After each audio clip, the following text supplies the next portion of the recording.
we're back with an update for Vic, the Galant VR-4. This thing has been to 3 shootouts successfully, back to back to back, and Uncle Brad is ready for some upgrades on this thing. Not anything crazy, but just a little bit crazy. Some of the things we're going to do is JDM front bumper, intercooler, cruise control, air conditioning, and just some other little things. Yeah. So some of the stuff we've done here and there, and it wasn't worth a whole video, but this is going to be one video of the whole list of everything we have to do to this. There's a lot of other small things too, but we're going to refine this thing some more. And since we've already got the JDM rear bumper, we'll get the JDM front bumper, and it'll look really nice. So we are going to dig in. Let's get to work. Let's get to work.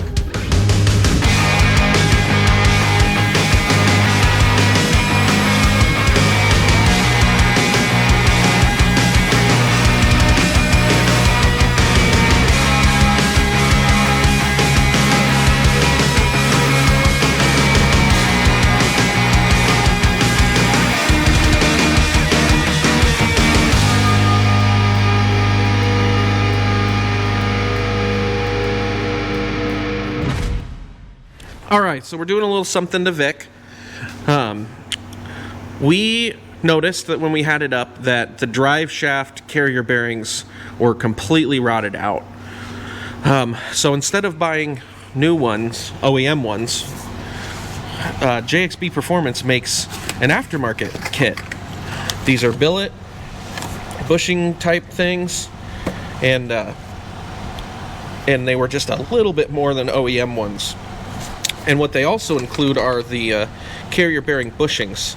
So for us to buy new bushings and OEM carrier bearings, it was almost the same price. So we went with these, which should last longer and give us a little more support. And we opted for the street option, so this is still pretty flexible. So it shouldn't be nasty. It should just, or race car, it should just keep it steady. So we're gonna go ahead and put those on Vic. Here's our carrier bearing, and you can see that it's split right here, and this is just not doing anything at all anymore. So this is, I mean, you can hear it when you're driving, and the back one's the same. It's all split, and that's just sloppy Joe, and you can see our bushings are all split and everything's just sloppy loose. But you know, this is original and this car is over 30 years old, so you know, you expect that. So we're gonna make it better. We are. Yeah.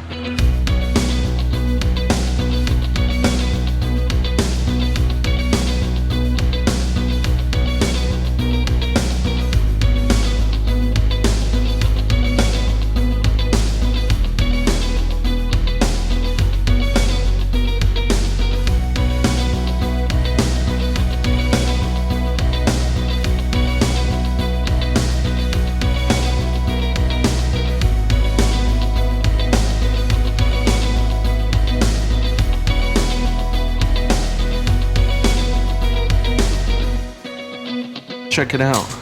So they're done. Check the slop. No slop. Nope. No movement at all. That's nice. Yeah. And that's still, there's no resistance there. That's nice. All right. I like that. Sweet, turn it on.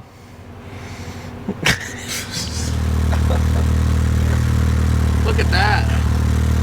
Nice.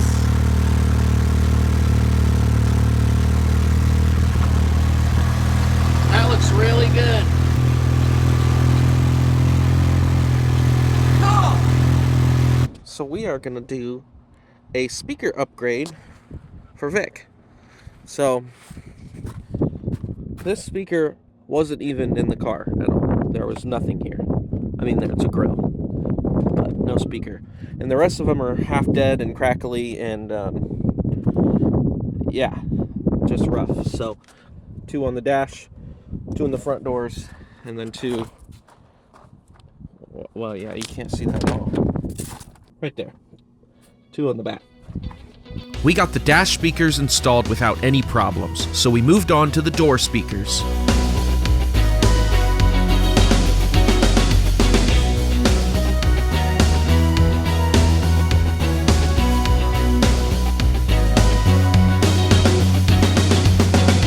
Now we're to the back speakers. So there's 4 studs from the bottom that take the cover off, and then Phillips screws from the top to the deck. And then I think they come out the top, it looks like. Yep, almost got all new speakers. Almost, but it needs stubby. Oh, okay, I'll get it.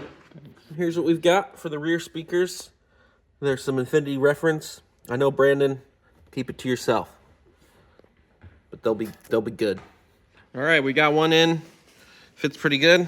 So we're just gonna put the cover back on. And then the other side. That's fresh. All right, the speakers work. It sounds pretty good. Yeah. But we can't listen to that for copyright reasons. Okay. That was enough. But that's good. Yeah, it's good. And we have got a little Bluetooth thing that plugs in the radio and lets you Bluetooth to it. So this is the factory radio, and it sounds pretty good. It does. Yeah. That was all the way up. Oh, I put this turned down. Oh, yeah. Oh, yeah. That's pretty good. Yeah. Nice. Speaker's done. Done. So part 11 of little things to do to Vic, we are finally installing the boost control solenoid. So over here we've got this is the harness plug for it. We're making a pigtail for the solenoid so we can just plug it in, and then we'll plumb it here from the turbo, wastegate, and boost source, and then yeah, we'll mount it somewhere around here. And then inside, what we're gonna do is we're gonna interrupt the wire going to the ECU and use this normal sport mode button that we found for this car.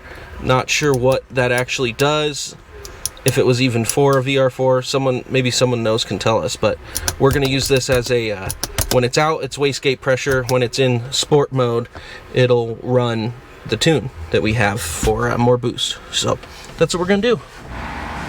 Nice.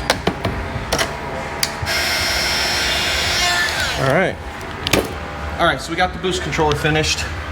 We made a little bracket and bolted it here, and we've got our vacuum lines to it, and it's plugged in right here. You can see all that there. There's the plug. So now we're gonna do the wiring inside, and it'll be good to go. Hey. Oh, we got the heat shield on. Ooh. Just gonna polish it up with a little Cream cheese. Sonix 0406.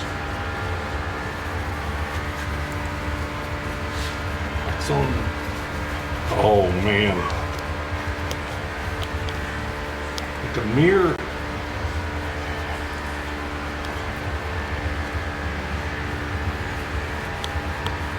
There we It's go. my Father's Day gift. Very nice. All right, so thing number 17 that we're doing to the Galant, little thing, is this blow-off valve is so annoying. It's a crushed 1G and it just whistles all the time. So we picked up this Turbo Smart, which is a direct replacement. So this will bolt on. Comes with a gasket. And yeah, so we're gonna take this old one off. Put the Turbo Smart on. Did you just drop the nut? I dropped the nut. Oh man. All right. We got it installed. We did actually have to add some wideness to these holes. They were just really small. I mean, you could barely fit an M6 through it anyway. So we just widened it up a little bit. And yeah, pretty straightforward. Now it should not whistle. Be nice. Yeah. All right, next thing we're gonna do to Vic is finally get the AC installed. So you saw in the build series, if you haven't, check it out up here. We put the condenser in while we were doing all of that. Well, we magically found a brand new condenser on the internet. So we got that, and we've swapped that in already just to make sure it would fit, and it fits.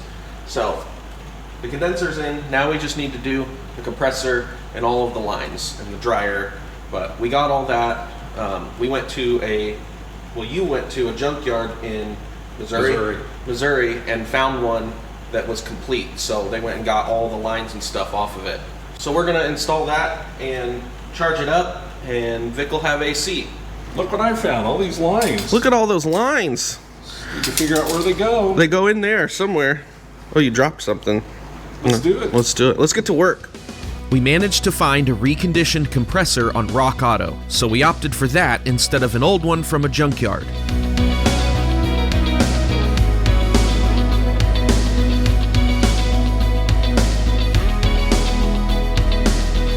All right, we got the compressor in. If anyone's wondering, you can squeeze it in here. You do have to take the brake master cylinder off. And maybe if you didn't have a Cyclone manifold, there'd be more room, but with a Cyclone manifold, you can get it in there. It works. Now we just gotta mount it with these, and then we'll put some lines in, oil it, charge it, run it.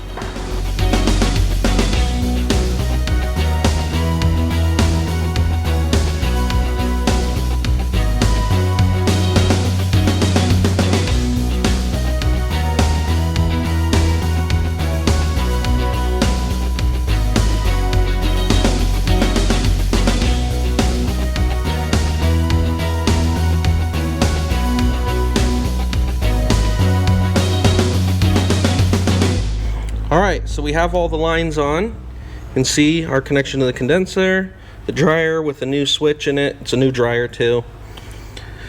And our line sneaks up. We got all new OEM clips here. You can still get those. Our two connections, the evap core, and then the compressor right down in there in the darkness. But you can see the lines. Everything's connected. We're not missing anything. So we do need to rewire for this switch back here. Yeah, this switch down here, it's the pressure switch. These are the wires. They just were cut. So we've got a pigtail. We'll wire that back on. And then pull a vacuum and see if everything's sealed. And if it did, then we'll charge it. And it should be really cold. Okay, so as you can maybe see, right now we're sitting at full vacuum. We've got our vacuum pump going. And if we close this, yep, it just loses all its vacuum right away. We have a leak somewhere in the AC system, and we put pressurized air into it. We put 50-60 psi in, and it holds forever. But as soon as we pull a vacuum, it goes away right away. So it's probably a seal. If it was something else, like a hole in something metal, it wouldn't hold pressure, but it's pressurizing the seal into place. And then when it's on vacuum, it's pulling it. So we got a smoke machine. We got a smoke machine so that we can pull a vacuum on this thing and put this near all of the joints and look for the smoke going in. So that's what we're gonna do. We're gonna find this vacuum leak. We probably just put the wrong size seal on something. Yeah, we're gonna find that out. We see some smoke here. We've got it hooked up here into our AC manifold. And if you look down here, I don't know if you can see it. Not really, but it's rolling out of the compressor. One of the fittings on the compressor, it's just rolling smoke out. You can hear it too. So we'll pop that off and replace the seal, and it should pull a vacuum. All right. This was the right tool. It was. We got the O-ring fixed, and now we've got a good vacuum on it, 29 inches of mercury, and it's been holding for probably about a half hour now. So Awesome. Yeah. So this thing's sealed. This thing's tight as a vacuum. That's how it works. So now we're going to get the electrical hooked up, which is just the clutch wire, and then the pulley and belt system, and then we'll try and charge it up. I'm ready. Yeah. So while he's doing some wiring, I finished restoring and rebuilding the tensioner assembly. So these are unique to Galant VR-4s. And this is all powder coated and rebuilt.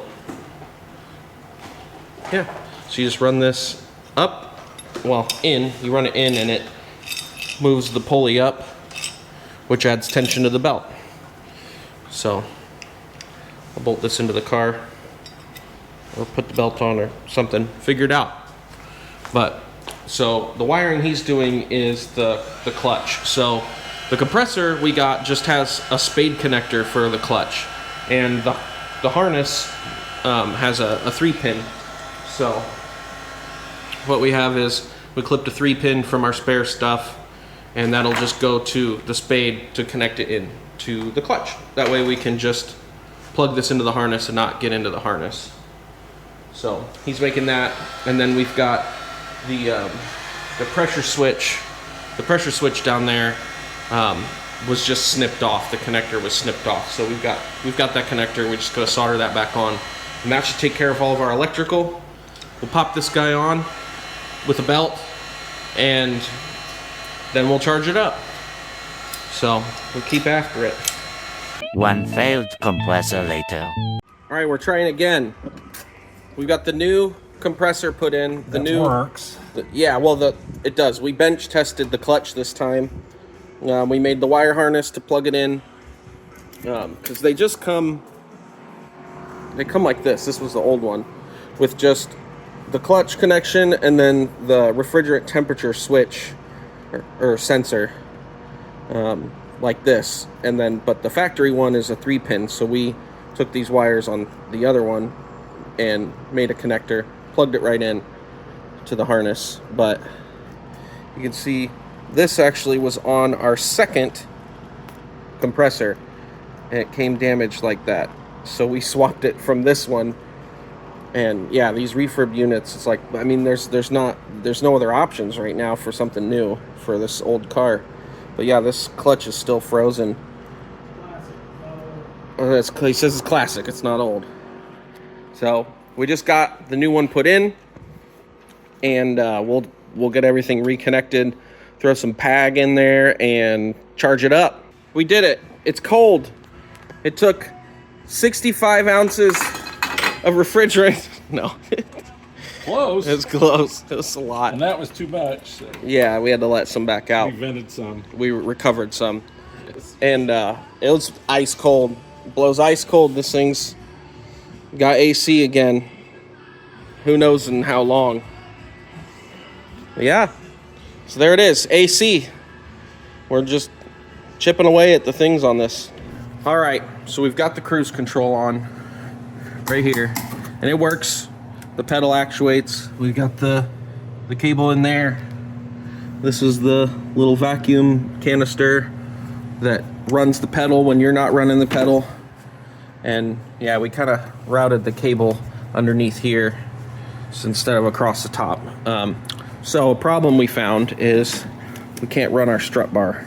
It goes right there. It's not going to work. So we will either make or get another strut brace that goes out here more across that. Maybe we'll modify these brackets or something, but yeah, that's what we're gonna do. So that is the cruise control finished. We still have to test it, but I'm sure it'll work, right? Right. Yeah, it'll work. Just getting this thing closer to factory. Stock plus is what we're going for. You want the cruise control, the AC, but you also want it to boost. And it does that with the little 16G and some KMs. But anyway, that's done. On to the next thing. Now it's time to do the front end. We picked up a JDM front bumper to match the JDM rear bumper that came on the car. Since the JDM bumper has a bigger opening and no crash bar, we needed to change the intercooler setup.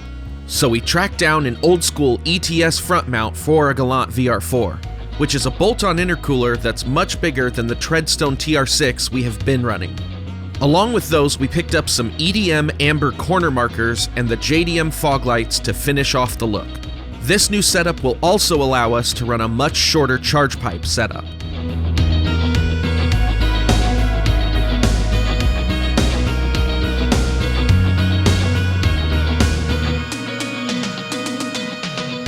All right, we got the front mount on.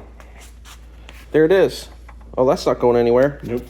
So what we did is we've got this was the old hose that we had on the old setup, but the pipe goes to here. We just couldn't bring ourselves to trim this beautiful long coupler. So it's clamped behind the bead right there. It's good. So we've just got, you know, a little bit there. And then we snuck through right there. And then we made this J-pipe. Camden welded it up for us. Thanks, Cam. You're welcome. But yeah, so we've got a clamp ordered for that. But yeah, beautiful little J-pipe just sneaking across the front there. And now you have a short route intercooler. Nice. Took out 4 feet of intercooler pipe. Yeah, we had all of that was in there, not the conduit. But yeah, so this is actually how the stock one was run. So we're back to factory, but big. This is an old ETS, and we got it mounted and the bumper fits. We're just waiting on some brackets to be able to mount the JDM bumper. We got to do some wiring for the lights. Yeah, so waiting on the brackets, and we'll just keep chipping away at other stuff while we wait for that. We must have picked these up at the shootout. We thought we didn't have them, but we ordered some from Amayama, and then as soon as we ordered them, we found these. Yeah.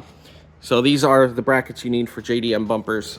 Now, what you have here is this is where the USDM bumper bolts to, but we've got these. So what you do is you line this up here, and you can see there's 2 little holes in the body that you got to drill out. And then you can weld nuts or whatever you want, riv nuts, I guess. We're gonna do through nuts and just lock washers, and it'll be good. But that's how you mount the brackets for the bumper. So we're moving on to the wiring here for we've got the JDM front bumper, right? So we've got the fog lights.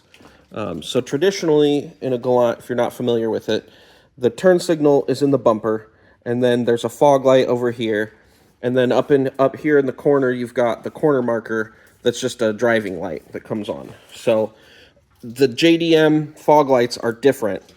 Basically you've got this one here as a driving light. This is your fog light, and then up here's your turn signal. So we kind of did a hybrid of it, and we found that what you need for these, I believe these are EDM or AMG, they're probably the same, corner markers right here, which will look really nice on the green. From Poland, yes. They take a really similar bulb to, oh, there it goes, to a 2G DSM taillight socket. All you have to do is trim the corner of this off, and it fits right in. So then we've got a dual element bulb here. So what we did is we took the turn signal power wire from down here and teed into it properly and ran it up here to this dual element. So this is now a driving light and a turn signal. This is a turn signal, which is this inner one here. And then this is the fog light. So we changed the connectors on our fog light to match the harness here. So we can plug that in, and then this we cut on the harness to change because the USDM is way different. It takes just a tiny little one of these, and that doesn't fit in our housing. So, or not that one, it's a triangle. Looks like that, sorry. That's it. So this side's done, we tested it, everything works, so now we're doing this side. So he's currently teeing in the turn signal. So we have the lower and the upper turn signal, and I'm changing the connectors on the fog light. So these fog lights are in good shape. We picked up a set at the shootout a couple years ago. We also picked up a set when we got that. So we have 2 sets, and we took them apart and used the best parts to make 2 good sets, the best sets, and then we'll have other spare parts if we need them. But yeah, that's where we're at. Wiring. All right, it's break time. We've got the upgrade we're going to do is the 3000 GT. Very nice. 4-piston calipers. And the Mustang Cobra. So I am a fan of Ford. Some big old 13-inch rotors. Great big ones. So, and then we've got the brackets. This was, we got all this from RTM before they stopped doing stuff. Yeah. A couple years ago. And these are brand new calipers, which is really nice. They don't need rebuilt or anything. They're just brand new OEM stuff. So that is, we're gonna put bigger brakes on this because we're gonna go faster, right? That's right. I'm Yeah. gonna stop. Right. So the brackets are cooking in the oven right now. We got powder coated. They come bare steel, but yeah, we'll get those put on, and then we can get the calipers put on and the rotors put on, and well, not in that order, but yeah, we'll get them all on. And we had stainless brake lines before.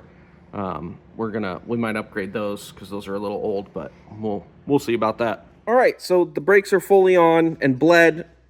Everything feels great. We did get the new lines on. As you can see though, we did have to run some wheel spacers for the front of the wheel to clear the face of this. Now, we did, and I think these are, what were these, 12 millimeter? Yes. Spacers, 12 millimeter spacers. And it fits just fine, but you can see we don't have a lot of studs sticking out. So we are gonna change those out. We put the wheel on, we get 1.5 threads. So that's not gonna cut it. So we will change out these studs, and then we can put the wheels on. Yep. But the brakes bled great. They pumped up good. We put speed bleeders in. We like those. And yeah, the brakes are technically done. The wheels just aren't done.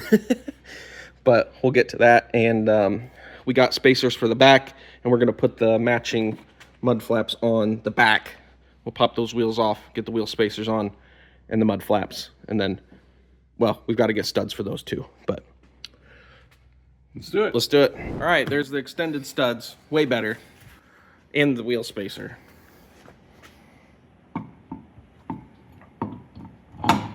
Oh yeah, that's way better. They're sticking out there a good 6 inches now. Looks like this, all done up. Got our clearance for the brake from the wheel spacer, and it looks good. All right, we've got the wheels back on, front and back. We got some nice extended studs. They're, how long were they? 63 millimeters? Yeah. From the 45 that were in there before. And then we got these new nuts, which are open because we weren't sure how long everything was gonna sit. Plus these give a nice look.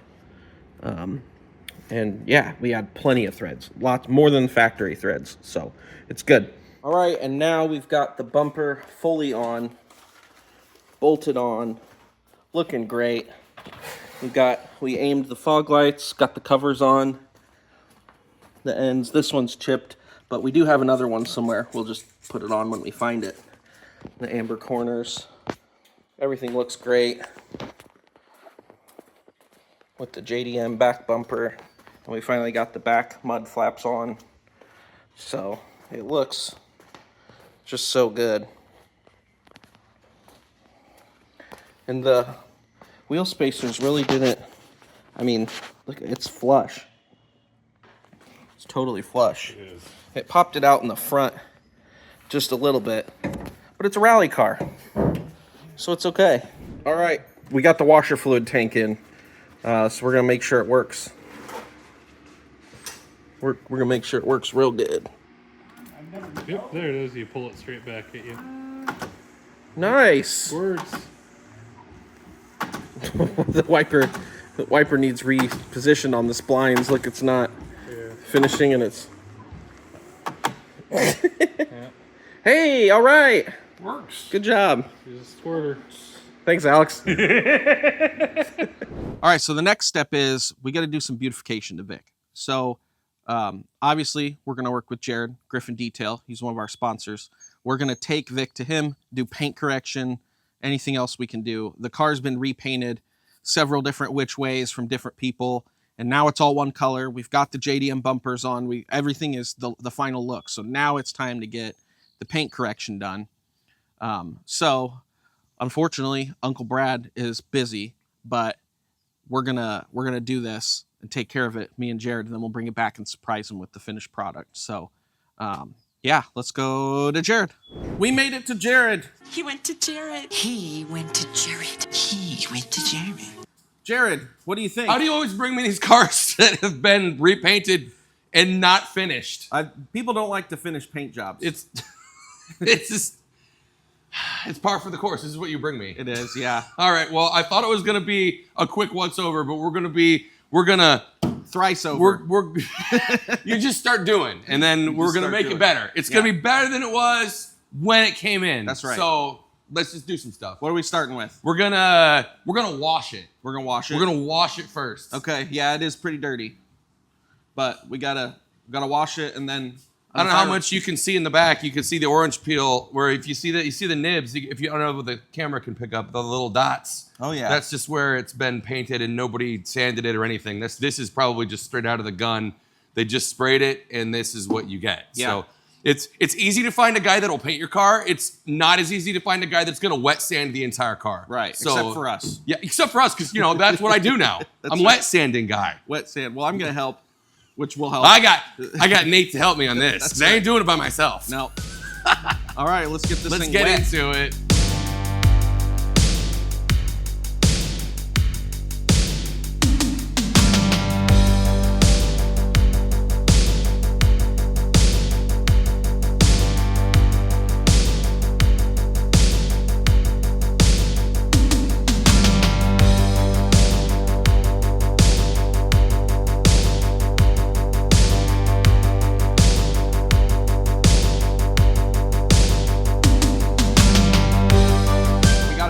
Dried. What's the next step? Oh, well, I think we're actually going to try block sanding this a little bit, because it's just going to make it easier. Like the spots that haven't had anything done. Okay. So I just got some new paper for this. You're going to want to get to make this fancy Unigrit stuff that doesn't create as many tracers. Oh, that's So cool. that's what 1500 it says? Yeah, we use 1500. You can use about, you can kind of start, like the cutting stuff we have will take out 1,000 grit sand marks, but you don't really want to go that aggressive if you don't have to. Sure. 1500's easier. If you the less you can do, the better. Right. It's just going to save you time the more aggressive you are, but it's going to save your paint the less paint you take off of the car. That makes sense. So we're going to go over this. We're going to do a spot in the back and see how it looks, and then we're going to go from there.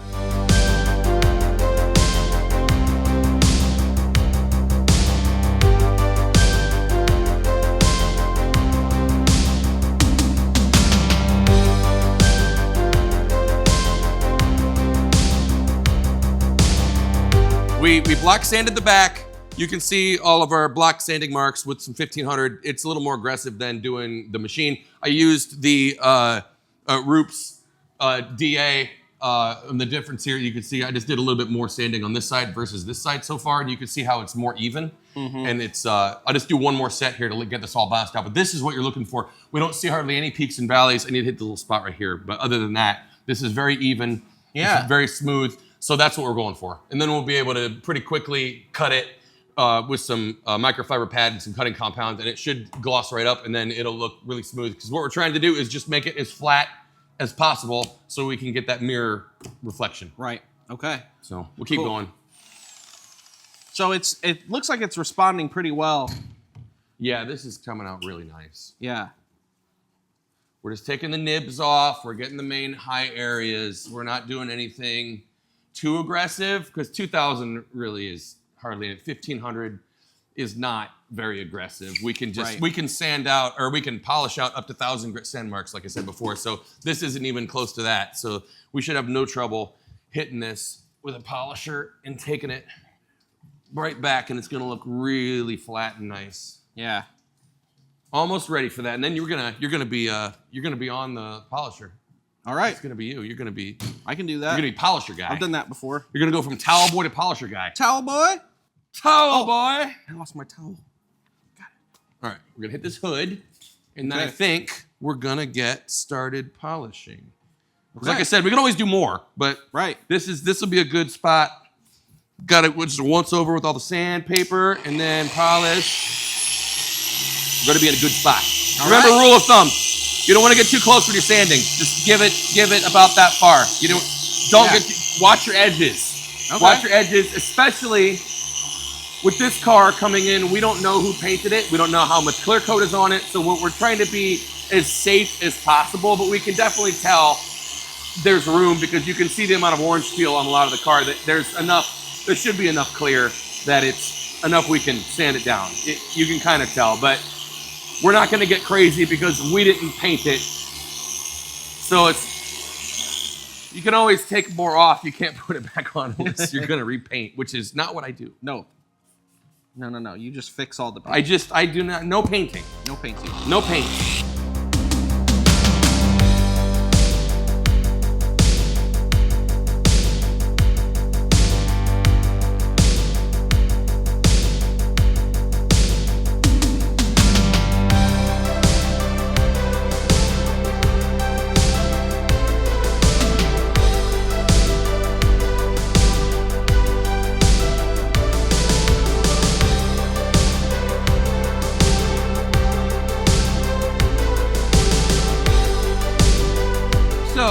That was step one. Now we're going to get to cutting.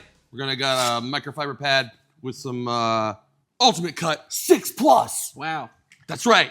Not just Cut Max, Ultimate. Wow. It dusts a little more, but it'll cut a little faster since we're doing wet sanding. We'll try to do the more aggressive stuff. I have a couple wool pads, but I think we can get by with microfiber for now. We'll see how it does, and then we'll go from there and see what it looks like. We try to get out all the any sanding marks that are left behind. So, okay. All right.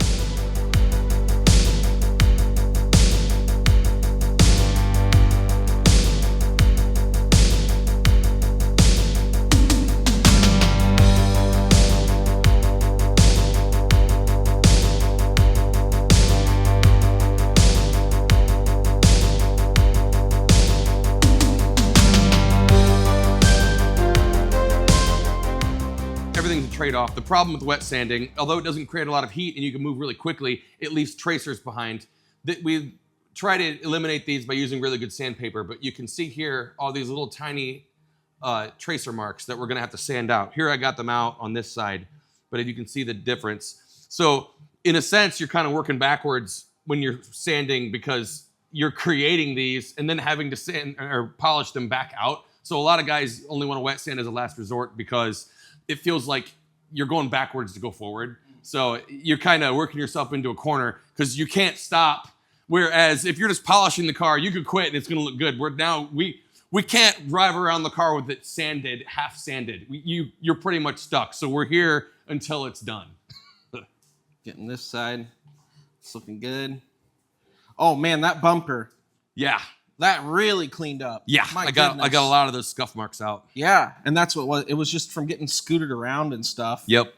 And once we put some touch-up paint on, this is like this, like that one really pops out. We'll get it all touched in. I thought that was bird crap. Nope, that is. Nope, that's a chip. Rock that's a chip. Yep. All right. Keep after it. Oh god.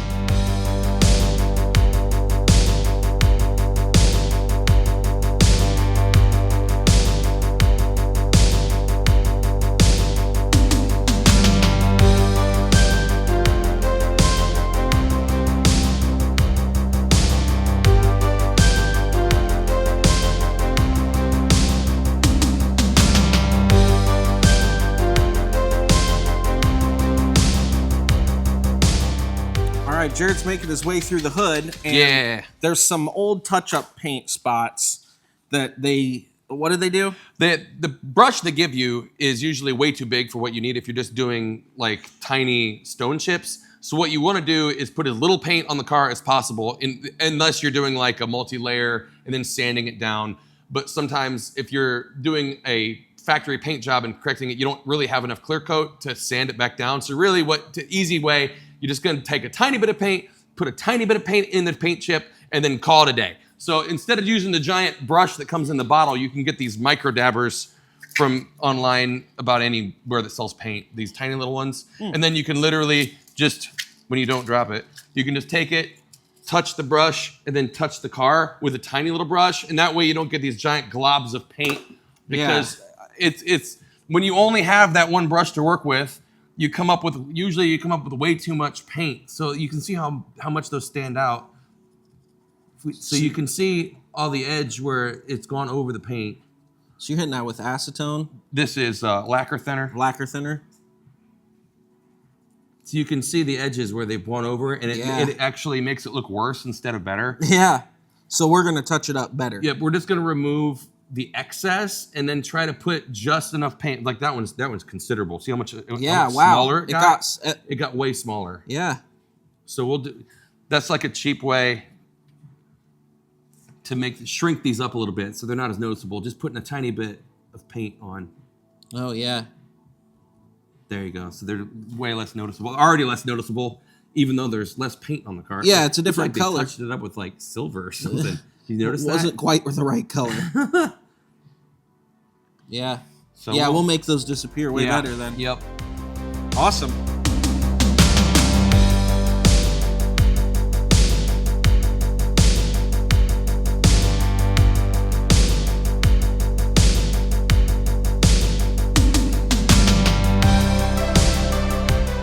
Roop's Bigfoot 5-inch Mark II machine. Ooh. 5-inch yellow Roop's pad with some Sonax 3-in-1 ceramic. We don't really care about the cutting, but we do care about the protection and the smoothness. Oh, what is the smoothest? The smoothness of 6. Oh my goodness. Maximum smooth. We're everything Really, today. really what we're gonna do is we're gonna take this, when you cut a car, it leaves a little bit of a haze, even though we went slow. So if you look, you're not gonna see much haze, but on darker cars, you're gonna see a haze, light bars, things like that. So we're just gonna do a quick once over just to level it all out, and it'll be good to go. And then we won't have to do any type of spray sealant or anything like that, because this has a tiny bit of ceramic they put in the polish as we go. So that way when we're done, we're done. We don't have to do any more. Very nice. Yep, let's go! Let's go!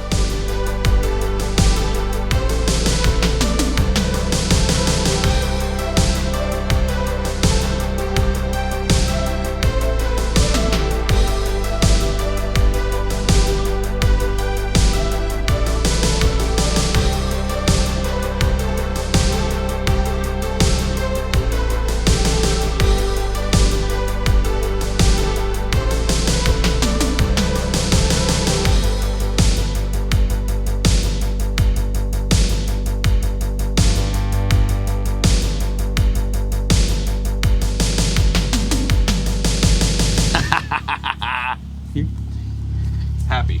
Yeah, Very that's pleased. great. These are the most rewarding. Yeah, we're very happy too. And we'd like to thank Gryphon Detail for our sponsorship. With all his efforts and his skills, Glad to do it. we couldn't do it without him. Glad to do it. We appreciate the Tunes and Tunes boys for all their help on our stuff. So you Well, don't of course. get to see that, but we see it. We do. And we it do helps some us a stuff. lot. Man, that stuff made the wheels pop. Oh yeah. Wow. Oh yeah. You can find all Jared's details down below. Look him up if you're in the area. Serving the greater Northwest Ohio area. Yes. Okay, so we just got back, and we've got Uncle Brad in the other room. We're gonna bring him out to look at it and see what he thinks. Looks so good. Let's go get him. Okay, come on out. So what were you doing in Ohio all day? Whoa! Yeah. Oh my goodness, you got me a new car. Right? Oh, that is awesome. Look at that. It really made the color pop out. Oh, it got beautiful. deeper. Yeah, that's awesome. Wow. Jared's work, right? Oh yeah, Jared's work. Is amazing. Yeah. Oh wow, that new bumper. Well, Yeah. new. Yeah. That looks great. Oh, and all of this. Wow, Yeah. that's amazing. Yeah. It's not perfect because it's. Oh, did that fall in? No, I took it out so that we So could you can get, do all of it. Yeah, there Sure, were paint sure. runs around that keyhole, and we took them down. Clear coat runs. Oh, that's great. Oh, But, the wing. Gosh, all the looks touch up and- Awesome. Yeah, it really shined up. Whoever painted the roof did a pretty good job. Yeah. But yeah, Well, I it's mean, just- you did it. You worked on it too. So. Oh yeah, You and I just Jared- do what Jared says. Yeah, you guys did a great job. Thanks, Jared. Yeah, thank you. But yeah, and then look how clear the windows are. Yeah. That was a problem. It was a little foggy. It was a little foggy. He was like, "Ah." He cleaned the outside. He goes, "Oh no, it's the inside." And he goes in there. He's like, "Arr, arr, arr." That's pretty funny. Well, that adds to the mystique of driving it. Right. It's foggy. Yeah, and the touch-up paint's good. Good. It's really good. We great. actually undid some of the old touch-up because they put too much on it, and Okay. it bumped it up. So Jared took some lacquer thinner and took the old touch-up off, and then we could put ours on. Yeah, That's great. yeah, it was really good. But Yeah, that's great. here it is. So that'll do it for what we're doing to Vic. Yeah. This little tidbit update, what we've done the past over the past year or so. But Yeah. I'm sure we'll be back with more. We're not sure what's next. Maybe a roof rack. Yeah. Maybe not. But thanks for watching. Yeah. Thanks, sure you- Jared. Yeah, thanks, Jared. Make sure you subscribe so you don't miss any more Uncle Brad content. That's right.